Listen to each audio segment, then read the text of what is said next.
The woman you want is waiting for something you do not know how to give her. Not flowers, not compliments, not the attention you have been pouring into her like water into a bucket with no bottom.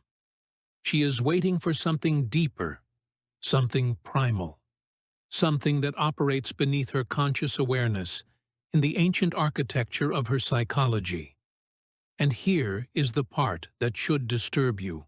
She cannot tell you what she needs, not because she is hiding it, because she does not have words for it. These needs exist below language, in the realm of instinct and feeling. She knows when they are being met. She knows when they are not. But she cannot explain the difference to you, no matter how many times you ask what is wrong. Carl Jung spent decades mapping the unconscious mind. He discovered that human beings are driven by forces they cannot name, forces that shape every decision, every attraction, every moment of desire. What I am about to reveal are 7 of those forces as they operate specifically in female psychology. These are not tricks. These are not manipulations. These are fundamental human needs that have existed since the beginning of our species. Needs that evolution hardwired into women because meeting them meant survival, protection, and the continuation of life itself. The men who understand these needs do not chase women. They do not beg for attention. They do not wonder why their efforts produce no results. They simply become what women are biologically designed to seek. The men who do not understand these needs remain permanently confused. They do everything they were taught. They give everything they have. And they watch, again and again, as women choose someone else. Schopenhauer wrote that we can do what we wish, but we cannot wish what we want. Desire is not a choice. It is a response to specific triggers that activate ancient circuitry. The woman in your life does not choose to feel attracted or unattracted. She responds to stimuli that either activate or fail to activate her deepest programming. Your job is not to convince her to want you. Your job is to become someone who naturally triggers the response. This is not about performance. This is about development. The difference matters. A performer learns what to say. He memorizes lines. He executes tactics. But beneath the performance, he remains unchanged. And women sense this. They feel the gap between what he projects and what he is. That gap creates distrust that no technique can overcome. A man who has genuinely developed these qualities does not perform them. He embodies them. His actions flow from who he has become, not from what he has memorized. Women feel this too. They feel the authenticity. And authenticity is the foundation of every form of deep attraction. Robert Greene observed that the greatest seductions in history were not acts. They were expressions of developed character. Casanova did not use techniques. He cultivated himself into someone women naturally desired. That is what this video offers you. Not techniques to perform, qualities to develop, not manipulation of others, transformation of yourself. Over the next 40 minutes, I am going to reveal 7 intimate needs that operate in the female psyche. Each one builds on the last. Each one goes deeper than the one before. The first 3 needs operate at the surface level of daily interaction. Miss them, and attraction never forms. The 4th and 5th needs operate at the emotional level. Meet them, and she begins to bond. The 6th and 7th needs operate at the soul level. Satisfy them, and you become irreplaceable. But I must warn you about something. These needs come with responsibility. When you learn to meet them, you gain a form of psychological influence. That influence can build something beautiful or cause genuine harm. The difference lies entirely in your intentions. Machiavelli wrote that power itself is neutral. The same fire that warms a home can burn it down. What I am teaching you today is fire. Use it to create warmth, not destruction. Now let us begin with the first need. And pay attention carefully, because this one surprises most men. Need 1. The need to feel chosen, not settled. For every woman carries a question she rarely speaks aloud. It lives in the back of her mind like a persistent whisper. The question is this: did he choose me, or did he simply accept what was available? This question matters more than almost anything else in how she experiences a relationship. And most men have no idea it exists. Let me explain the psychology. Freud observed that human beings have an insatiable need to feel special, to feel selected, to feel that they matter uniquely rather than generically. This need is not vanity.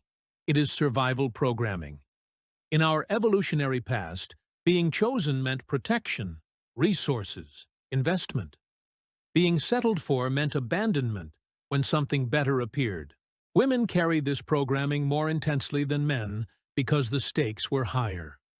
A woman settled for could be left with children and no provider.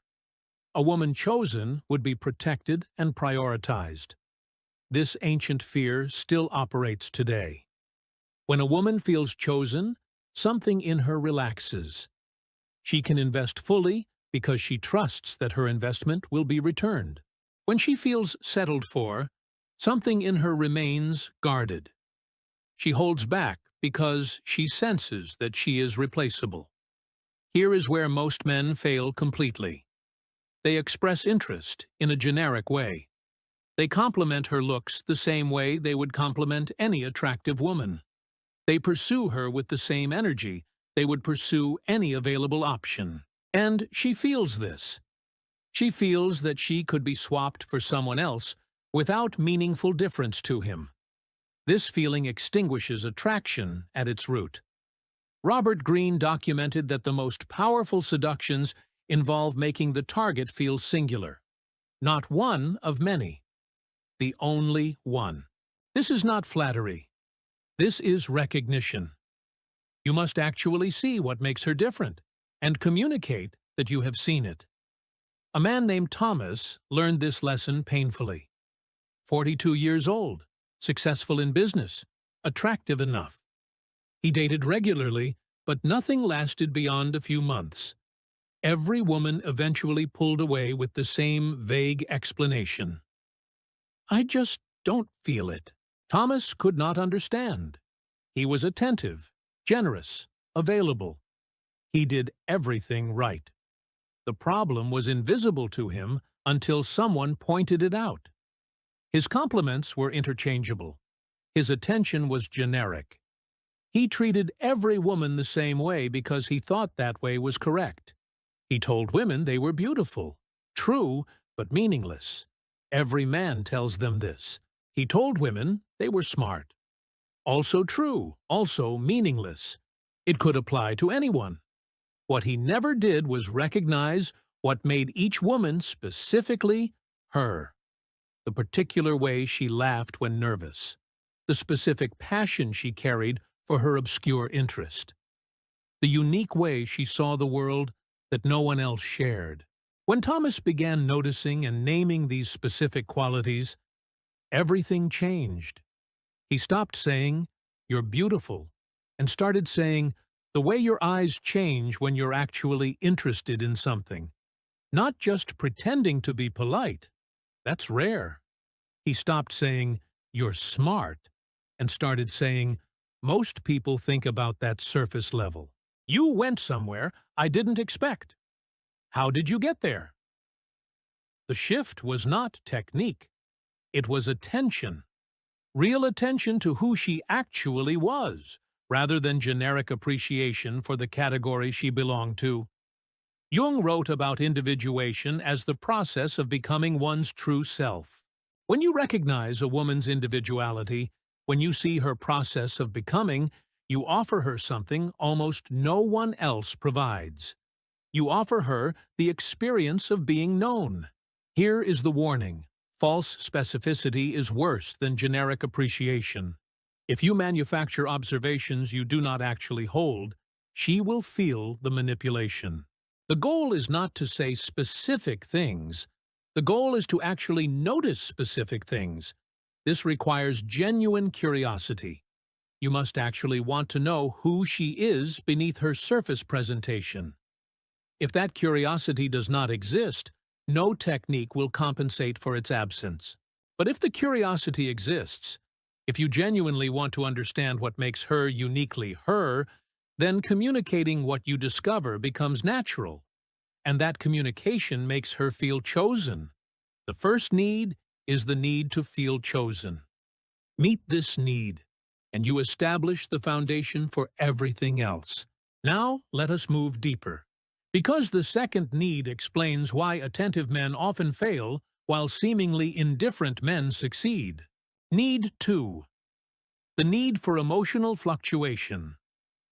Here is a truth that will challenge everything you believe about relationships. Consistent positive attention does not create attraction, it kills it. This is not opinion. This is documented psychology, and understanding it will transform how you show up in every interaction with women. Let me explain what is happening in the brain. Daniel Kahneman's research on human decision-making revealed that we do not experience absolute states. We experience changes in states. This is why the millionaire does not feel wealthy. He has adapted, his baseline has shifted, only changes from baseline register emotionally. The same principle applies to attention and affection. When you provide constant, unwavering positive attention, you establish a baseline. That baseline quickly becomes normal, and normal generates no emotional response. She adapts to your attention the way the millionaire adapts to wealth. It no longer registers. But when attention fluctuates, when warmth varies, when presence ebbs and flows, each fluctuation registers. The return of attention after its absence creates emotional impact.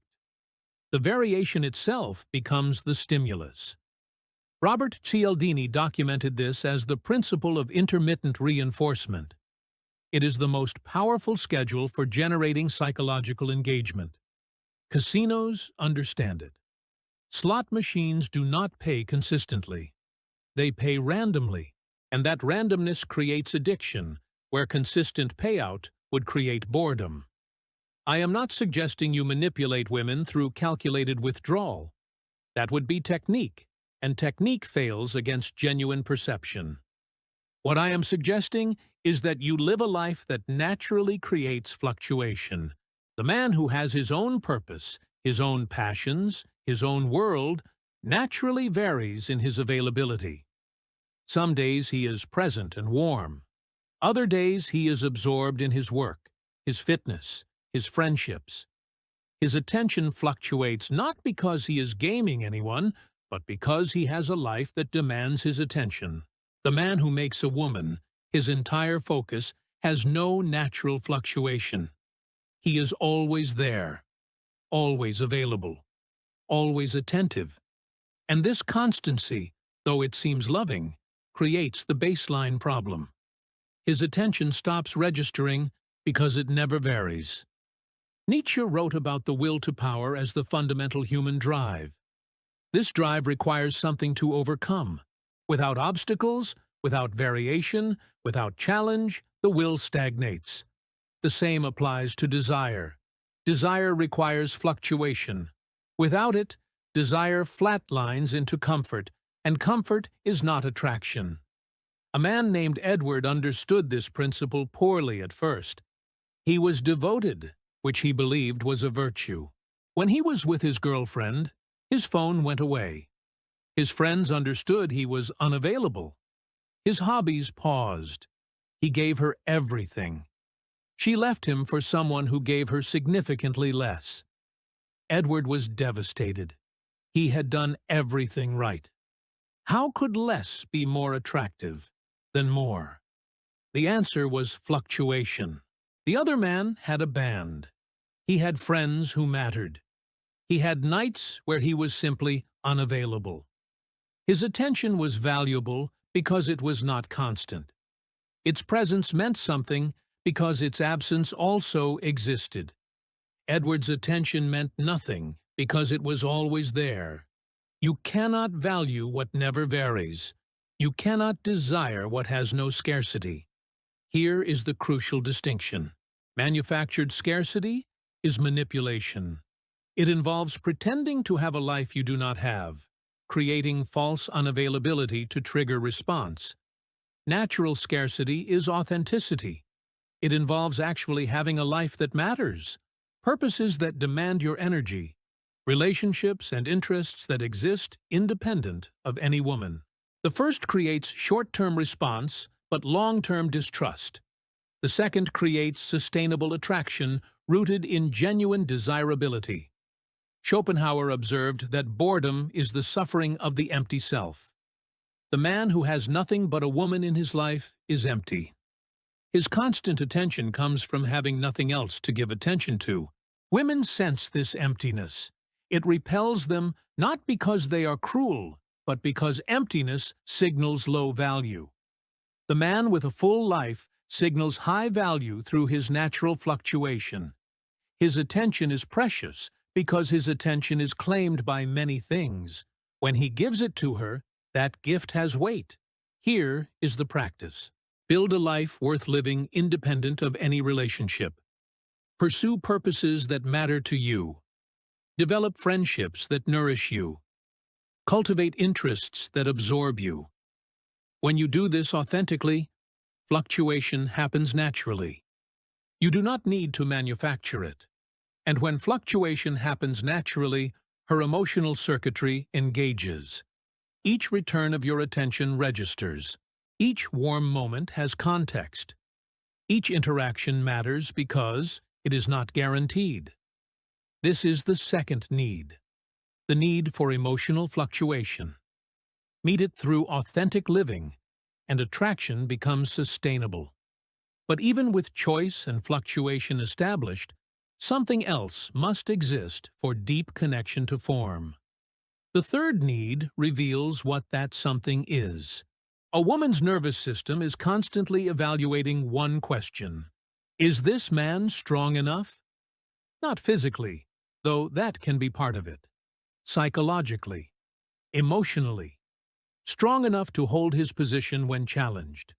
Strong enough to remain calm when storms arrive. Strong enough to protect the relationship when threats appear. This evaluation is not conscious. It runs constantly in the background of her perception, processing thousands of microsignals that indicate strength or weakness.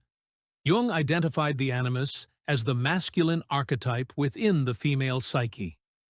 When a woman encounters a man who embodies this archetype, something in her responds. She feels safe. She can relax her own vigilance. She can surrender into femininity because masculinity is present to hold space for that surrender. When the archetype is not embodied, she cannot relax. She remains vigilant because no one else is holding strength. And vigilance is exhausting. Vigilance is not attraction. Here is what strength looks like in practice. She tests you, not consciously, instinctively. She says something provocative, criticizes something you value, pushes against a boundary. These tests are not cruelty. They are evaluation. She needs to know if you fold under pressure. The weak response is to crumble, to immediately agree, to abandon your position to avoid conflict. This response signals that you cannot be relied upon. If small pressure breaks you, large pressure will destroy you. The strong response is to hold, not with aggression, not with defensiveness, simply with calm, grounded presence. I see it differently. That's not how I experience it. I hear you, but I disagree. Epictetus taught that we cannot control events, only our responses. When you respond to her tests with centered calm rather than anxious capitulation, you demonstrate that your stability does not depend on her approval. This is strength. This is what her nervous system is scanning for.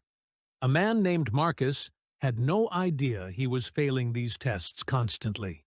His girlfriend would criticize his choices. He would immediately justify, explain, apologize. She would express frustration.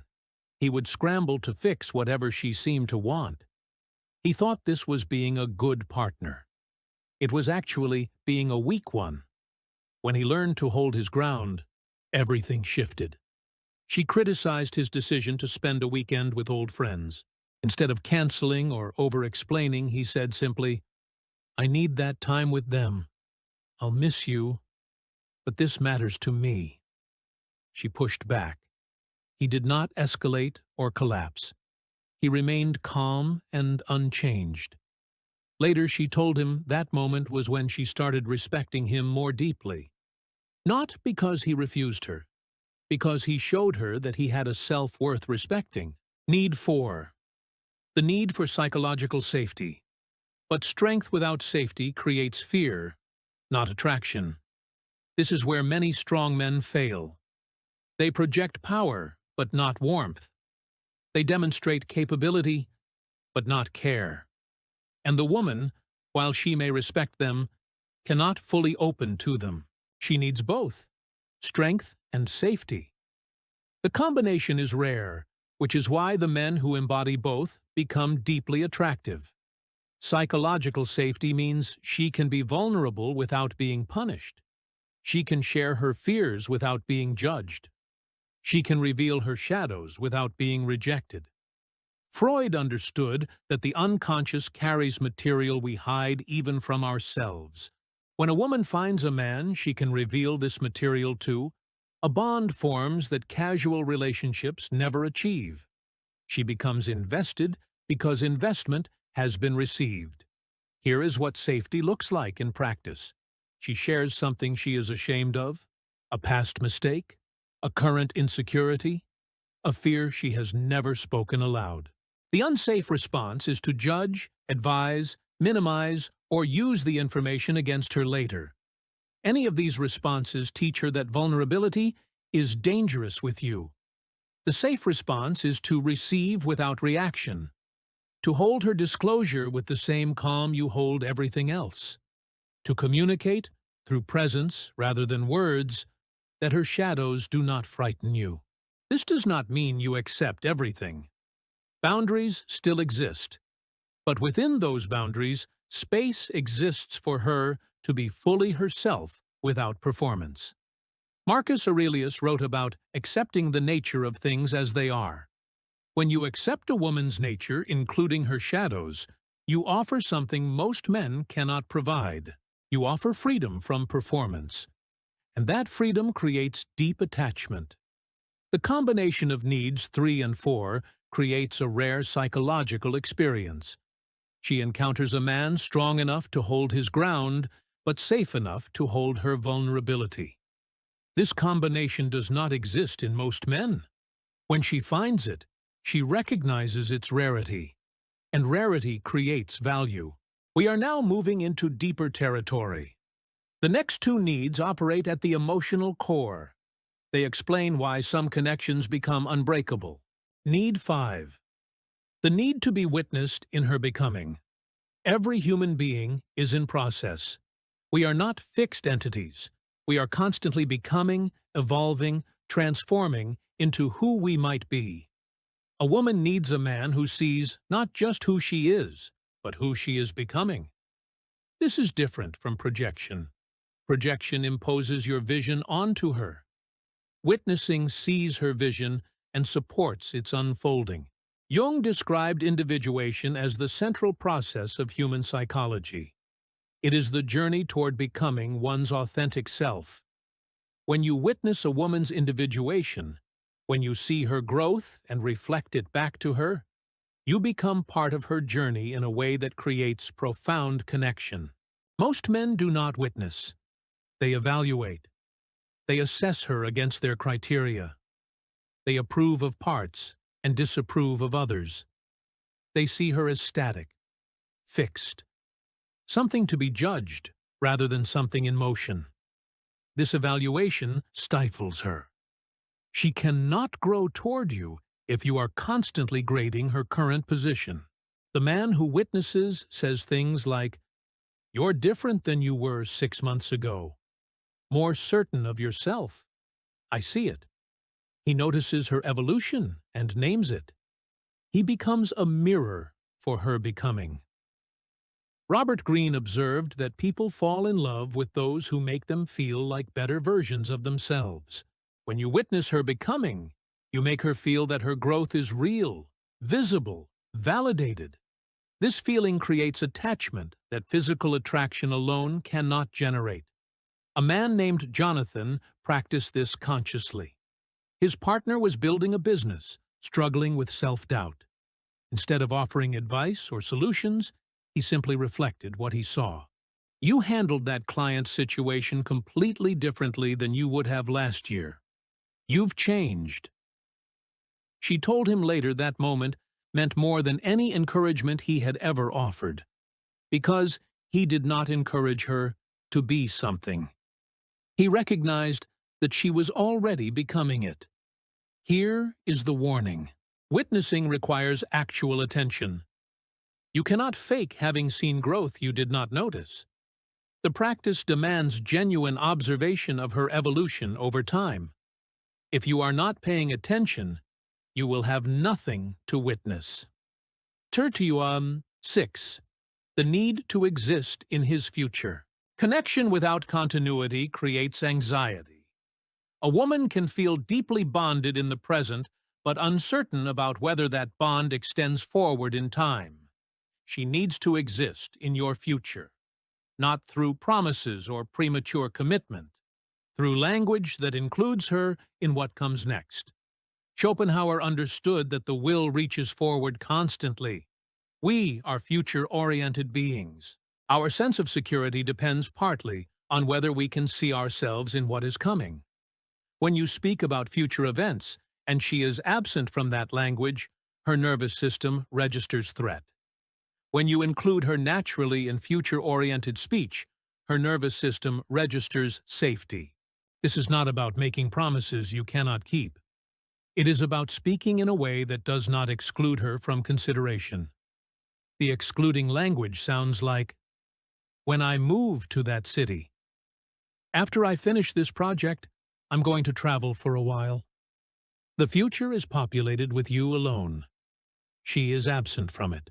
The including language sounds like, "When we try that restaurant that's opening next month, I think you'd love that place. We should go sometime." The future naturally contains her. Notice that including language does not require commitment. It requires acknowledgement. She exists in your consideration of what comes next. That acknowledgement meets the need. A man named David had no idea he was failing this need. He talked about his future constantly, but always in solo terms. His goals, his travels, his plans. His girlfriend felt increasingly insecure despite everything else being positive. When David began naturally including her in future-oriented speech, her anxiety dissolved. Not because he promised anything, because he stopped speaking as if she did not exist in tomorrow. Machiavelli wrote that wise leaders make their followers feel essential to the vision. The same applies here. When she feels essential to your future, not promised to it, but included in its consideration, something in her settles. She can invest without the fear that she is investing in someone who is planning to leave. Now we arrive at the 7th need. This one operates at the deepest level. It explains why some men become irreplaceable, while others remain interchangeable. Before we continue, if this content is shifting something in you, take a moment to subscribe. What we cover here is not entertainment. It is psychological education that transforms how you understand relationships. Hit the subscribe button and the notification bell so you never miss what comes next. Need 7. The need to surrender to something greater. This is the deepest need, and it is the least understood. A woman needs to feel that surrendering to you is surrendering to something larger than a man. She needs to feel that your direction has direction, that your life is in service of something beyond comfort, that choosing you means choosing a trajectory, a mission, a purpose that she can believe in. This need operates at the spiritual level of psychology. Jung called it the need for meaning. Nietzsche called it the need for why. Without it, connection remains transactional. With it, connection becomes transcendent. Let me explain why this matters so deeply. When a woman fully invests in a man, she is investing her life energy, her time, her attention, her capacity to create life itself. This investment is not trivial. Biologically, it is the most significant investment a human can make. Such an investment requires justification at the deepest level. She needs to feel that her investment is going somewhere meaningful, that the man she is investing in is building something worth building, that his life has trajectory beyond mere existence. The man without purpose can provide comfort but not inspiration. He can offer stability but not elevation. And something in her remains unfulfilled because her investment feels like it is going nowhere. The man with purpose provides something different. He provides direction. His life is moving towards something, and when she invests in him, she invests in that movement. Her energy gains meaning by joining his trajectory. Nietzsche wrote that he who has a why can bear almost any how. The same applies to relationships. A woman who understands your why can bear the difficulties that every relationship inevitably contains. Without the why, difficulties become unbearable. They lead nowhere. This is not about having prestigious goals. It is about having genuine ones. The man whose purpose is status, wealth for its own sake, accumulation without meaning, provides no real trajectory. His goals are empty. A woman cannot surrender meaningfully to emptiness. The man whose purpose is contribution, creation, service, growth, provides genuine trajectory. His goals have weight. Surrendering to him feels like surrendering to something worth surrendering to. Robert Greene documented that the most magnetic figures in history were not those with the most resources, but those with the most compelling visions. Vision creates followership. And in the context of intimate relationships, followership manifests as surrender. Here is a story about this need. A man named Richard was successful by every external measure. Wealthy, fit, socially connected. But his relationships never deepened past a certain point. Women would date him, enjoy the lifestyle, then leave for men with far fewer resources. Richard could not understand. He was providing everything. What more could they want? What they wanted was direction. Richard had achieved but was no longer building. His life was maintenance, not creation. He had arrived and stopped moving. And women, sensing this stagnation, could not surrender fully to a trajectory that did not exist. When Richard reconnected with genuine purpose, when he began building again toward something that mattered to him, everything shifted. His energy changed. His conversations changed. Women sensed that investing in him meant investing in something in motion.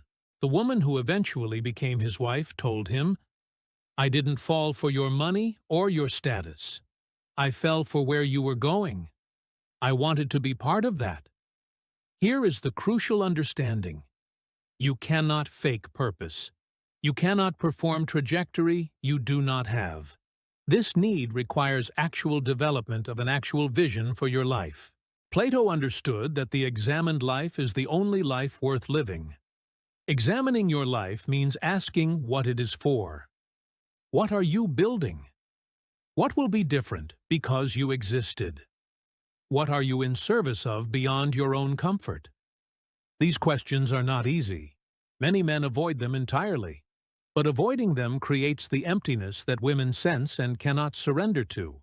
Here is the practice. Sit with the question. What do I want my life to mean? Do not answer quickly. Let the question work on you. Let it reveal what actually matters beneath the surface desires for comfort and security. When you find genuine purpose, when you begin orienting your life around it, something in you changes. You develop what Nietzsche called the coherent self. Your actions align with your values. Your days serve your trajectory. And this coherence is felt by everyone who encounters you. Women feel it most of all. Because coherent purpose is the foundation of meaningful surrender. And meaningful surrender is what the seventh need requires. This is the deepest need. Meet it, and you become irreplaceable. Not because she cannot find another man, because she cannot find another purpose to believe in. Let me bring everything together now. You have learned 7 intimate needs that operate in the female psyche. The need to feel chosen, not settled for. The need for emotional fluctuation. The need to encounter strength. The need for psychological safety. The need to be witnessed in her becoming. The need to exist in his future. The need to surrender to something greater. Each need builds on the last. Each one goes deeper than the one before. Together, they form a complete picture of what women are seeking, often without knowing how to articulate it. But I must be clear about something important. These needs are not switches to flip. They are not tactics to deploy. They are qualities to develop within yourself. The development is the work. The tactics are just symptoms of having done the work. A man who has genuinely developed these qualities does not need to remember what to do. The right actions flow naturally from who he has become. He chooses her specifically because he has become someone who sees specifically. His attention naturally fluctuates because he has built a life worth living. He holds strength and offers safety because he has done the inner work that produces both. This is the difference between the 1% and everyone else. The 99% look for techniques. They want the shortcut. Tell me what to say. Tell me what to do. Give me the script that produces results. The 1% understand that there is no shortcut. They invest in becoming rather than performing. And because they have become, their actions carry weight that performance never achieves. Jung wrote about the difference between the persona and the self. The persona is the mask we wear. The self is who we actually are beneath the mask. Women are extraordinarily sensitive to the gap between persona and self. When they feel a gap, trust becomes impossible. When there is no gap, when who you present and who you are have merged through genuine development, trust becomes natural. She can sense that there is no hidden layer, no manipulation beneath the surface. And that sensing creates safety that opens her completely. Here is what I want you to understand about why this matters. You are not just learning psychology. You are learning how to become capable of deep connection. Deep connection is one of the most meaningful experiences available in human life. It transforms everything. It provides grounding in an unstable world. It offers partnership in an isolating age. But deep connection requires 2 developed people. You cannot connect deeply from an undeveloped place. You can only perform connection, which is not connection at all. By developing these qualities, by meeting these needs, you become capable of what most people only pretend to have. Real intimacy, real partnership, real love. Schopenhauer observed that life alternates between suffering and boredom. But he also noted that love, genuine love, provides respite from both. It gives suffering meaning and boredom relief. The capacity for that love is what you are building. Let me leave you with a framework for moving forward. Start with Need 1. Practice genuine observation of the women in your life. Notice what makes each one specifically her. Communicate those observations. See if you can make each woman feel chosen rather than generic. Build your life around purposes that matter. This addresses needs 2 and 7 simultaneously. When you have genuine purpose, your attention naturally fluctuates, and you become someone worth surrendering to. Do the inner work that produces strength and safety. This means confronting your own fears, developing your own stability, learning to hold your ground without becoming rigid. Therapy, meditation, honest friendship, whatever works for you, the work produces the qualities. Practice witnessing. Pay attention to how the people in your life are changing. Name the growth you see. Become a mirror for becoming. Speak in futures that include, rather than exclude. This is simple linguistic adjustment that creates significant psychological impact. And beneath all of this, commit to development over performance. Every time you reach for a tactic, ask yourself, am I performing something I have not become? If yes, return to the development. The tactics will emerge naturally when the development is real. Marcus Aurelius wrote in his Meditations that waste no more time arguing about what a good man should be. Be one. The same applies here. Do not argue about what an attractive man should be. Become one. This video has given you the map. The journey is yours. If what you have learned here has shifted something in you, I want to invite you to become part of this community. This channel exists to reveal the psychology that most people never access. Every video builds on the last. The men who watch consistently become men who understand deeply.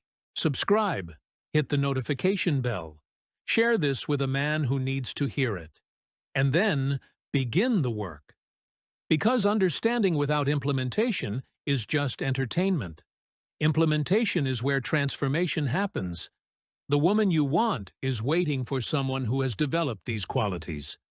She cannot find him among the men who only perform. She is looking for the real thing. Become the real thing. I will see you in the next video.